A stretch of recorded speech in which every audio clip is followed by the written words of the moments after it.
story. Before Jen and I even got pregnant, we did all sorts of nutritional things. We were doing all sorts of, detoxes, cleanses, preparing for conception. Then in pregnancy, Jen did really well with her nutrition and her diet. She delivered at a birth center. No medications, we thought we did everything we possibly could for a healthy child. Okay, and I will say this: he is super healthy. Okay, he is super healthy. But with that, and I'll put his health up to a lot of kids. Okay, but there was something that we started to notice early on. Okay, he started to develop. Okay, all sorts of eczema. When my wife would eat certain foods, she would breastfeed. He would just explode in red rashes and things like that. He would just out of nowhere just vomit. Okay, I can so vividly remembering cleaning a car seat. I've cleaned so many car seats. And it came out of that experience that really led me to dive deeper into what I'm going to talk about next. And with that, because what we uncovered is that Wyatt, okay, had a gut issue. Okay, and it's interesting, that really a lot of things in life happen to us. I truly believe that they're for a reason. Okay, and I think it's that experience that we went through is so that I could help more people. Because our people go through so much more. Yes, I'm not going to say that that ours was awful. It was bad, but in comparison, a lot of people have a lot worse. But with that being said, is that I had to identify what's going on with his gut. Because we went to doctors and they were like, absolutely, he's got a gut issue. But here's the thing. They looked us in the eye and they said, it's a good thing that you guys did everything that you did. Okay, because knowing what's going on, and if you would have done what everyone else typically does, he would have most likely ended up on the spectrum, okay, the autism spectrum, okay?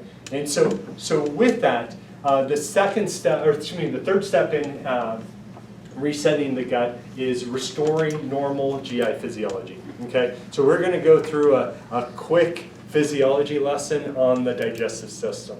And the thing about the digestive system, to break it down, there's 3 jobs of the digestive system. It's to digest, absorb nutrients, okay?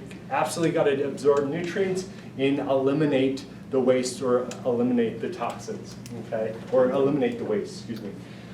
With that, the digestive system comprises of everything from mouth, okay, to rectum, entrance to exit, okay, and everything in between. That's the digestive system, the GI system, okay? But for the purposes of today, I want to just focus on the stomach and below, okay? And I will say this, is that the stomach, okay, and this may come by us as a surprise, is the stomach is, I would say it this way, is the most important piece of your digestive system. Because if the stomach isn't right, it's going to affect everything below. It's going to affect the liver. It's going to affect the gallbladder. It's going to affect the pancreas. It's going to affect the small intestine. It's going to affect the large intestine microbiome. Okay, and here this the thing. The main job of the stomach is to break down food. That's the main job of the stomach. And the way that it breaks down food is through stomach acid. Okay? Stomach acid. Okay? And stomach acid has key functions. Okay? One of the most important parts of stomach acid, besides breaking down food, is it sterilizes the digestive system. Okay? It makes it sanitary. Okay? If you don't have stomach acid, okay, pathogens are just going to run rampant.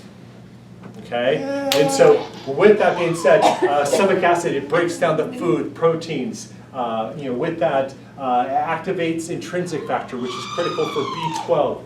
But here's the thing, stomach acid,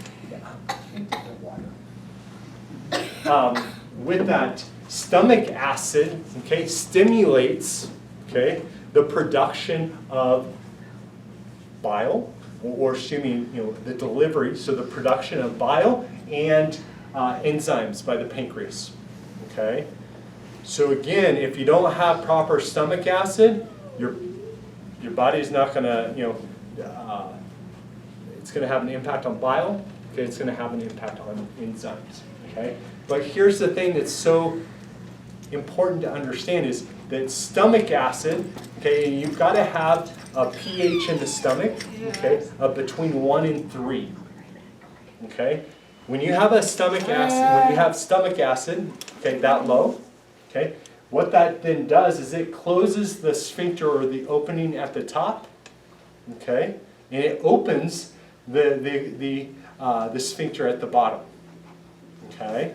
And I know I'm challenging some beliefs right here, okay, because what are we heard, okay, what are we told when it comes to the stomach? What's a common problem with the stomach? Acid reflux. Acid reflux. And what are we told is the cause of acid reflux? Too much acid. Too much acid, okay, is what we are told is the cause of reflux. Here's the thing, okay, the acid reflux is not caused by a lack of stomach acid. I will agree that it's acid in the wrong place, okay, but it absolutely is not caused by too much stomach acid. It's actually caused by a lack of stomach acid. Okay, and with that, because a stomach acid, an acid reducer, okay, what that does is it reduces acid, the stomach acid. Here's the side effects, okay, of an acid reducer, okay? It creates calcium deficiency, iron deficiency, B12 deficiency, vitamin A deficiency, protein deficiency, bone loss, muscle spasms, anemia, lowered immunity, anemia, fatigue, depression, nerve damage, increased inflammation, skin and gut damage, immune suppression, hormone imbalance. That's what it says on the package. But here's the thing, it's interesting, on the warning label on acid reducers, okay, it says that you should only take acid reducers for 2 weeks. Excuse me. But how long do most people take acid reducers? Forever. Forever, and how often? Like every day. Okay, but again, this isn't me. This is what what the side effects are. And so, because here's the thing, is that these are the symptoms associated with low stomach acid. It creates all of these problems. Okay, bloating, belching, gas, indigestion, diarrhea, constipation, chronic fatigue, adrenal fatigue, autoimmunity, rectal itching, candida, hair loss in women. I'm seeing more and more of that. Heartburn, iron B12 deficiency, multiple food sensitivities, acne, weak peeling, cracked fingernails, food sensitivity, allergies, dry skin, dandruff.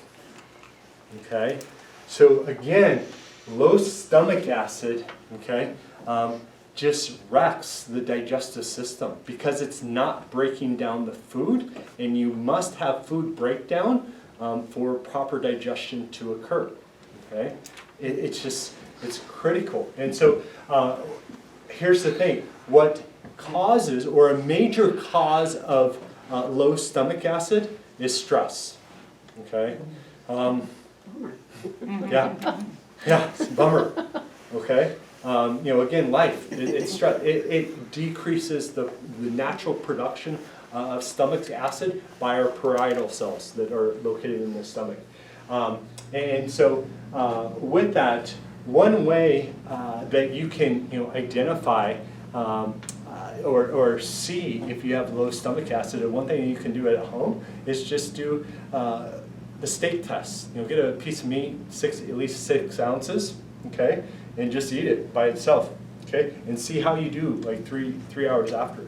Are you having an upset stomach? Is there nausea? Is there burping? Is there, that's all signs of low stomach acid. Okay? Another, just, let me say it this way.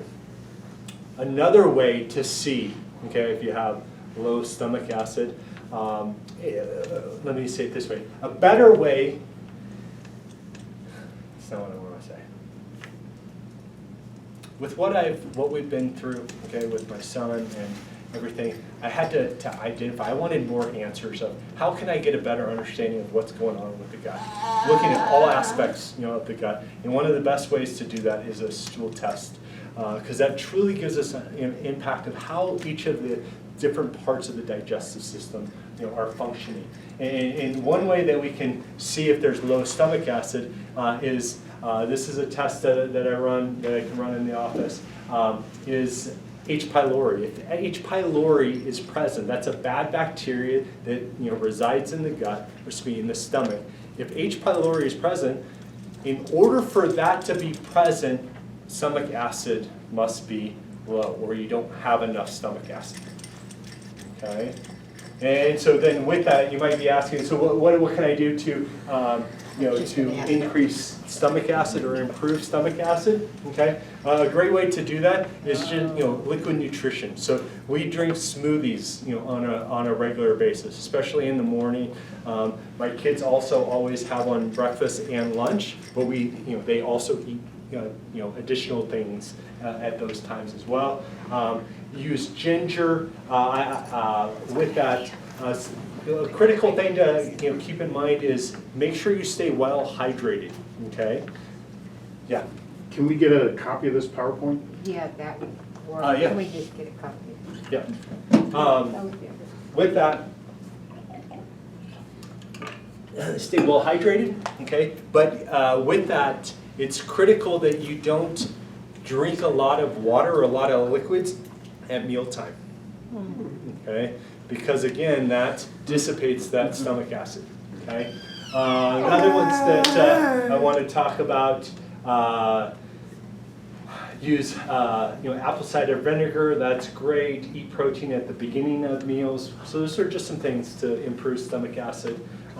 Also, yeah. You said don't drink water with meals or don't drink anything? No, just a lot. You can absolutely drink a little bit to help, but don't guzzle water at a meal. Okay. I have like 3 glasses of water, so that's not good. Yeah. So hydrate. Again, hear me. Hydration is absolutely critical to but do it outside of meals. Okay. So do it do it outside of meals. Okay. Is there something that's better to drink with meals? You can. Water is truly one of the best things that you can drink. But just again, it's because drinking a lot of water, okay, really dissipates that or has an impact on the function of the stomach acid. That's the reason. With that being said. So I shouldn't substitute whiskey or something? No whiskey. Hold off the whiskey. One thing I also forgot to mention, sorry, there's a lot of things going through my head. Bone broth is also a very healing thing for the gut. I forgot to mention that as far as quality nutrition, bone broth. But with that, again, because stress is what decreases stomach acid, we just live in a stressful world. Really, most people will benefit from taking a supplement called betaine, okay, HCl. This is what I take this I will say I'll take it every day. I will say that I take it with most meals, okay, especially when they are meals with heavy on the protein side. Okay, I will take betaine. It just helps break down the food. Okay, and then with that, let's move fast forward, and I gotta speed up here. So stomach acid, okay, proper stomach acid is absolutely what triggers, okay, the liver. Okay, you got to have enough stomach acid, but it's what triggers the liver to make bile. Okay, and with that, The bile is then stored in the gallbladder. Okay? Here's the thing, is what happens with people, and it's a result of what's upstream, what's going on with the stomach, but when the bile stays static, it's not moving, it gets stuck in the gallbladder, gallstones. What happens typically with the gallbladder with gallstones? It's yanked, okay? And so with that, again, people that have don't have a gallbladder, it's critical that they be taking betaine, okay, with every meal, okay, to help with the liver to produce its bile. Okay. Another thing I want to say with liver, liver is a critical detoxifier. Okay. It's the organ that detoxifies our system. Okay. And so it's something that I always support my liver on a daily basis with grass-fed beef liver. Okay. Again, to support the liver. As a detoxifier, but also with that to really help with bile flow, okay, or the production of bile. The grass-fed beef liver is like nature's multivitamin, okay, it's nature's B complex, okay.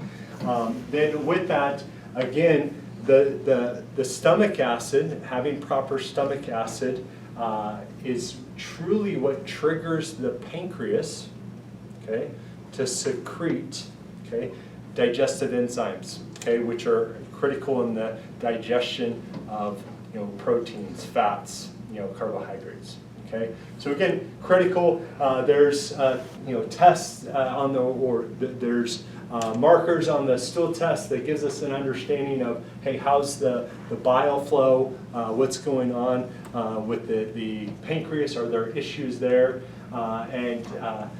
so again, some things that I just can see, because again, what is critical to understand is that we want to know, when we know what normal physiology is, okay, and when we know what is abnormal, if we can identify what is abnormal, all we have to do is shift the body, okay, so that it can move into a normal state. I know it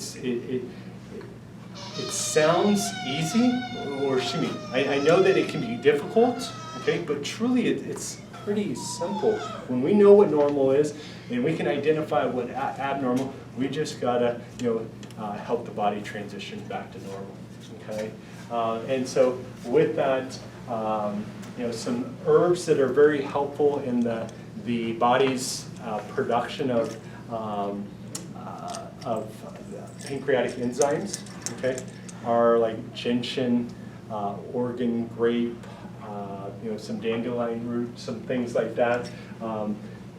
That's again, what is in digest aid. It's just something that, again, with what I've been through and what I've been seeing, the foods of today, we've got to support our digestive system. Okay, and so that's something that I do on a regular basis.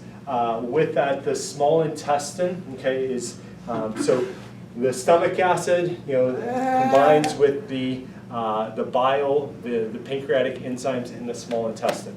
Okay, the small intestine helps absorb the nutrients into the bloodstream. Okay, with that, in order to have proper nutrient absorption, okay, we've got to have a healthy, small intestine, okay, or in essence, a healthy intestinal lining. Okay, we have to have strong, tight junctions, okay, which are really what bind the cells together. Okay, again, it's tiny cells. But really, those things, when you have a healthy small intestine, when you have the strong, tight junctions, okay, that really creates a healthy gut. Okay. But when the problem arises, when there's undigested food because of what's happening upstream, because of lack of stomach acid, lack of bile, lack of, those things, it weakens the tight junctions, okay, which hold those cells together, and it's what causes leaky gut, okay? And when there's undigested food particles that hit the bloodstream, it creates an immune response, okay? And whenever there's an immune response, inflammation increases, allergies, food allergies, those things happen, okay? So with that, again, something to, it's always helpful, okay, to support or strengthen the tight junctions, okay? And that is why we take, as a family, we take, ion gut support. I will say there's very few supplements that we take as a family, but this is one of them for that very reason, to help support the tight junctions, strengthen the tight junctions. With that, a leaky gut, again, leads to all sorts of issues, because when the gut is involved, okay, it affects everything. Okay. There's markers that look to see what's going on with the small intestine. Again, and then lastly, the last bit of normal physiology is critical to digestion is the large intestine. Okay, specifically, and when I say the large intestine, okay, also known as the colon. The first half, okay, of the colon is all about water absorption, okay, or electrolyte absorption. The second half, okay, is all about the microbiome, okay, really preparing the body to excrete, or defecate, okay. And so with that, the microbiome, who's heard of the microbiome? Okay. Okay. The microbiome, okay, is critical to health. That's where 70% of our immune response resides, is in our microbiome, okay? And the microbiome consists of the good bacteria versus the bad bacteria, okay? And when I say bad, bad, so it's good bacteria, bad bacteria, yeast, fungi, candida, parasites, okay? Those things. And the critical thing when it comes to the microbiome and bacteria is we've got to have balance. We must have balance in our microbiome, because if we don't have balance, okay, it wreaks havoc on your health, okay? With that, what is something that is regularly prescribed that just wrecks the bacteria in the gut? Antibiotics, okay? They are prescribed, they are way overprescribed, okay? And it wreaks havoc on people's guts, okay? And what that does, that's just one example, that's when there's imbalance in the gut, okay, bacteria, that's what's called dysbiosis, okay? That's abnormal or bacteria overgrowth, okay? That creates dysfunction, in the gut, okay? And so with that being said, again, what can really help protect the body and really help balance, okay, because again, balance is critical, the good bacteria, bad bacteria, okay, is ion. Ion really helps with that. Because it helps the bacteria, that network of bacteria, our bacteria are supposed to work together, even good, bad, like they need to work together, okay? But again, when there's imbalance, that's when the problems arise. And ion just really helps with the communication of the bacteria, also helps with the tight junctions, strengthening the tight junctions. Again, there's a marker that shows, when there's an overgrowth of bacteria, we can identify what's going on. On the test, there's 2.5 pages that's looking at what's going on with the microbiome. Okay, so a lot there. One thing, if we start to see methane being produced by the digestive system or the colon, what we know is that then that overgrowth of that bacteria, okay, when we see that, that tells us that, hey, the overgrowth is getting so big, okay, that it's starting to go into the small intestine, okay? And when the overgrowth starts to go into the small intestine, it's what's called SIBO. Anybody heard of SIBO? Okay, small intestine bacterial overgrowth. With that, it can lead to, again, all of these things. You know, upset stomach, fatigue, skin problems, unintentional weight gains, food sensitivities, digestive issues, sleep problems, bloating. Okay, so again, the most important thing. Okay, so did you guys catch all that? Like you guys. So here's the most important thing. Okay, I alluded to it already, is that to heal from the inside out, okay, you've got to have normal, okay, you've got to have a healthy gut, and in order to have a healthy gut, we've got to have normal physiology, okay, and I will say it this way, to put it as simple as I can, and I can't emphasize this enough, okay, a critical piece of that is to make sure you have, you know, proper stomach acid, because it affects everything downstream, okay. You know, the longer that you have decreased stomach acid, the more problems arise, and you have to look at other things. But I just want to, you know, again, for those of you, keeping it simple, okay, and make sure you're increasing your stomach acid, okay. Betaine is a great way to do that. You know, there may be some, you know, people here tonight that are like, you know, how do I really know? Like, what would I experience? You know. If I have a GI issue, okay? Because, you know, I'll say it this way, is I was one of those that I thought that, you know what, I don't have a GI issue, I don't have a gut issue. But with that, the more I dove in, the more I learned is that absolutely I have a gut issue, you know, because I will say this, not to be graphic, but my bowel movements, okay, tended to be really loose. Okay, and my bowel movements, okay, not, again, just being, you know, transparent with you guys, tended to be the urgent of nature bowel movements. Like, if I don't find where I need to go, I'm gonna have a problem. Okay, and so again, the more I dug down, again, that's evidence that, hey, there's a gut issue, and so again. Can't emphasize enough. We gotta, you know, when we know what normal physiology is, okay, and we can identify what's abnormal, okay, you know, all we need to do is help shift the body back to normal physiology, and great things happen, okay.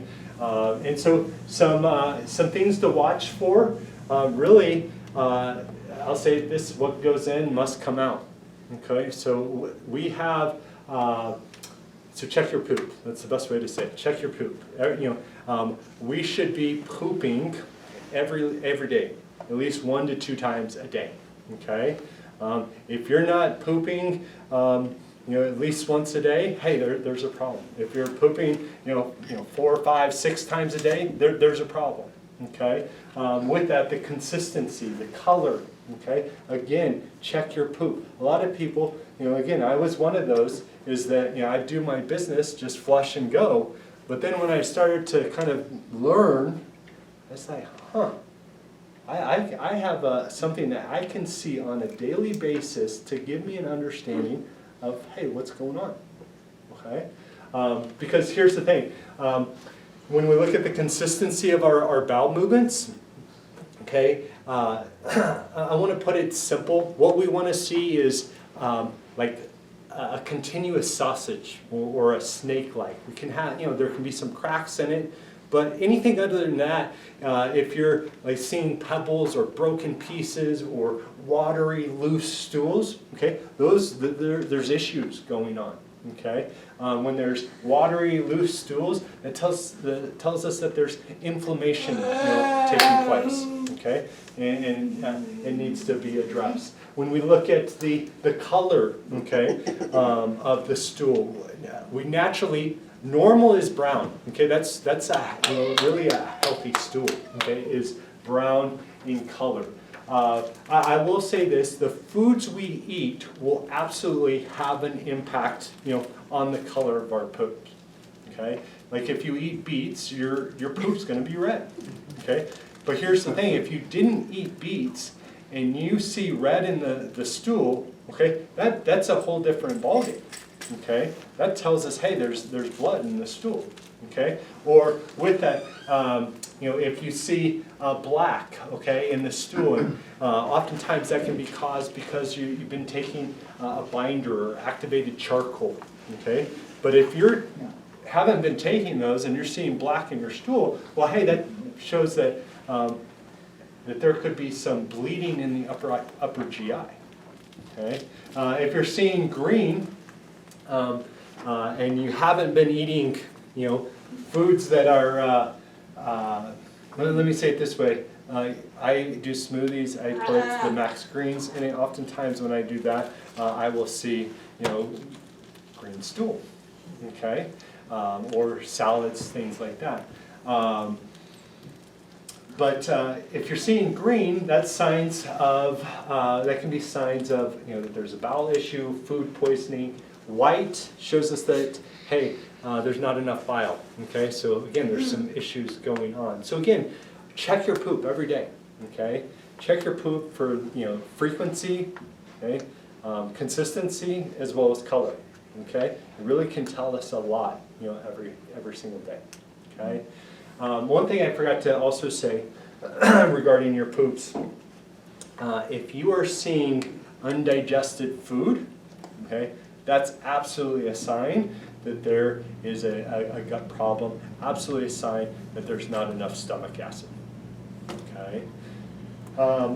Last thing I want to say, okay, is that, these are truly GI warning signs, symptoms: bloating, abdominal pain, constipation, nausea, diarrhea, infrequent bowel movements. So again, if these are, if you're experiencing these things, hey, we got to dive deeper. Okay, we got to look at these things. We got to